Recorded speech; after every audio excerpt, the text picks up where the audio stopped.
Loss is something that I don't have a great deal of experience with, and only recently have I really felt uh, the hardships that come with it, and I guess the pain. Um, and I want to talk about that this week. So, uh, almost a week has gone by. Actually, it'll be a week tomorrow, Sunday, the 14th of July. It'll be a week since I lost uh, my dog, and she's been in my life for since I was 7 years old, and now I'm 17. Um, and she was like, you know, not only was she my dog, but she was like, I don't know, she was like my friend or fam. She was family, really, and you know, uh, she passed away quietly at home. She wasn't doing too great for the past week before her passing. So, I kind of mentally prepared for it to happen, but it didn't make it any easier. And I had the privilege of being with her when it happened and just trying to soothe her while she was passing. And yeah, it hurt like hell, dude.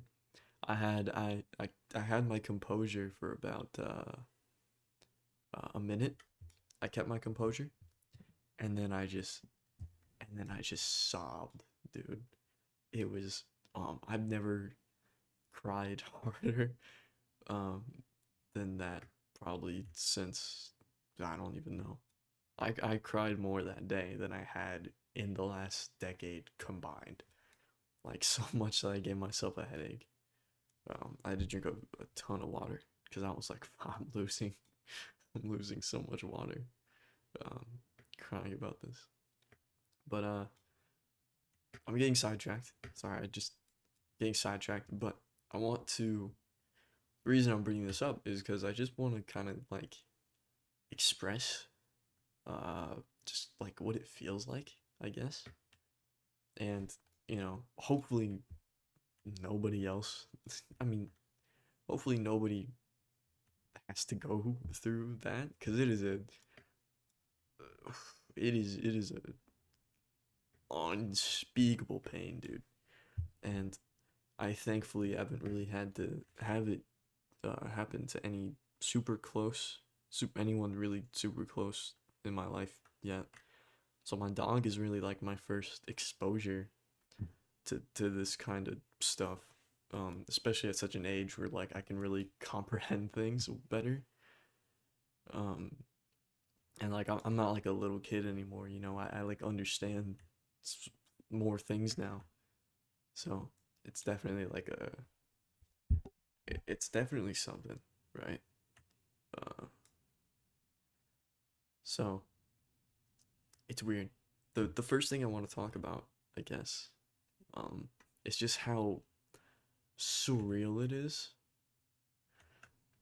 I remember when like her final little movement, right? And then she was gone. I it just it felt wrong looking at her. Like almost like she shouldn't even be in front of me, right? Like the animal, the dog that I was looking at was not my dog. Because you know, that's not my dog. Is I only know her for being alive. She would be moving, she would be barking, she would be doing dog things, and then she's just right in front of me not doing those things. Like it was almost like it wasn't her, right? Uh it just felt so weird. Uh I probably went through all 5 stages of grief so fast. And I think that because you know, I felt the denial, right? I was for a while I was just staring at her. I was just waiting for her to move something. Her eyes, her ears to flicker, a leg, anything, right? I was just in denial. I was waiting for her to do anything to move. Uh, and then I felt angry. Um, you know, or no, sorry, denial, sadness. God, I was sad. I was bawling, right? But I already talked about that. And I felt so angry, but not angry at her. I was angry at the flies flying around her, and they were like crawling all over her, and her eyes were still open. I couldn't shut her eyes, which was devastating. Um, so I had there were flies on her. Sorry, this is graphic, but there were flies crawling on her eyeballs, and I just felt such seething anger towards those flies, like nothing I had ever felt before. And it was like I was taking it personally, like those flies were disrespecting my dog. That they were like that those flies crawling all over her were like violating my dog, and I wanted nothing more in that moment than to eradicate every fly that I had seen.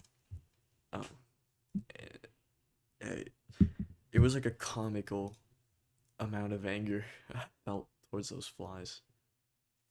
Um, and I don't.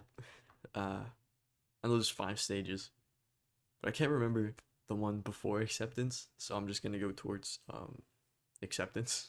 I'm just gonna skip to straight to that, and it took me a bit. You know, I it felt wrong to like do my normal daily things because I was still like adjusting, I guess. And like I didn't want to go. I didn't even want to touch my computer or my phone because I felt like just distracting myself from what happened would feel disrespectful to my dog. Uh, and I did. I like late at night. I did just to kind of like my friends were online and they invited me to a party, so I played some games with them, and I felt better. So I'm very grateful that they. I don't think they knew. I didn't tell them that day, but you know, whether they knew it or not, I was very grateful that they were online and that they invited me to play some video games with them. But yeah, I think the stage that really sticks with you the most is the denial. Uh, like I'm accepting the fact that it happened, right? Because I can't not like she's just gone, right? You know, but like the little things, I still expect to happen, right? Like the first thing I would do in the morning was go get her breakfast, right? Feed her up, fill up her little doggy bowl, get her water, and it just feels like a part of my morning is missing, right? Uh, the house, my house is so quiet now. Because she was a German Shepherd, very protective dog. She'd bark at any and everything, dude.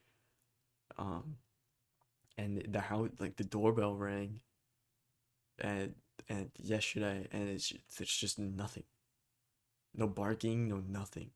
Um, and that's definitely something that is weird to adjust to, right? There's just like neighbors are outside, no barking. Someone's at the door, there's no barking. Literally anything, there's no barking. And it's just quiet. Um, sorry, I hit my microphone. Um, the day of, uh, my my parents were out of town when it happened, which I feel terrible about because they weren't there. When she went away, and I feel terrible because I didn't get to see her, that day. But my brother was out of the house for a bit, so it was just me, and it was like the first time in like a decade that I was like truly home alone. Like I had been home alone before, but I always had my dog, right? Like I was the only person in the house, but I still had her. This was like the first time I was like truly home alone, and it was so quiet. There was no like, there's no like breathing from someone else. There was no like jingling from the little ch- uh things on her collar. Just nothing. Uh, so it was it was like an eerie amount of quiet. But yeah, uh, so if you've ever dealt with loss, I'm sure there's plenty people that have dealt with so much more than just an animal. Um, and I can't imagine. Like this shit was hard for me, and this was just I don't want to say just my dog, but like I know that's how some people view it. It's like, oh, it's just an animal. But like if this is how that was for me, I can't imagine like like a human family member or and like I can't imagine that for anybody. I can't imagine that pain, and I don't know. I've gained a little more understanding because of this. And if you've ever lost anybody like close to you, I I'm so sorry because that is an un unimaginable pain. And I don't really know how to get over it. You know, um, the best advice I actually have for this is time heals all wounds. that's that's the only advice. And I guess to be able to talk about someone that you've lost too is always helpful, like memories and stuff, right? Like I don't recommend doing the whole they they who shall now be named type of thing where it's like they're dead, never talk about them. I actually think it's a lot healthier and a lot better to talk about like memories or just like a situation that be like, oh yeah, if they were here, they would do that. I think that's a lot healthier. Um, just kind of think that way. Uh, so yeah, the, this is kind of the end of the video. This is kind of all I really wanted to talk about.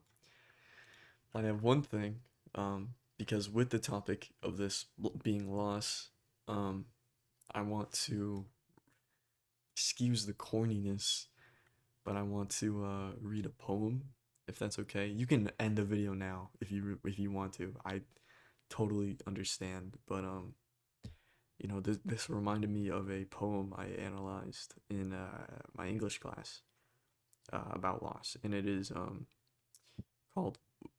It's pretty well known, but I'm gonna read it anyway. Um, it's called One Art by Elizabeth Bishop. I'm just gonna read it because it's about loss, just loss in terms of everything, and yeah. So let's begin. The art of losing isn't hard to master. So many things seem filled with the intent to be lost that their loss is no disaster. Lose something every day, except the fluster of lost door keys, the hour badly spent. The art of losing isn't hard to master. Then practice losing farther, losing faster, places and names, and where it was you meant to travel. None of these things will bring disaster. I lost my mother's watch, and look, my last, or next to last, or three loved houses went. The art of losing isn't hard to master. I lost two cities, lovely ones, and a vaster, some realms I owned, two rivers, and a continent.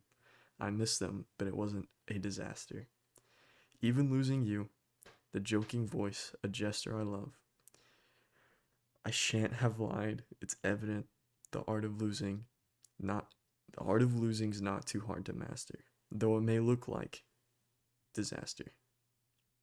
Uh, so I'm sorry if that was corny. I just thought it fit really well. Um, so yeah, thank you so much for watching. If you stuck this long, um,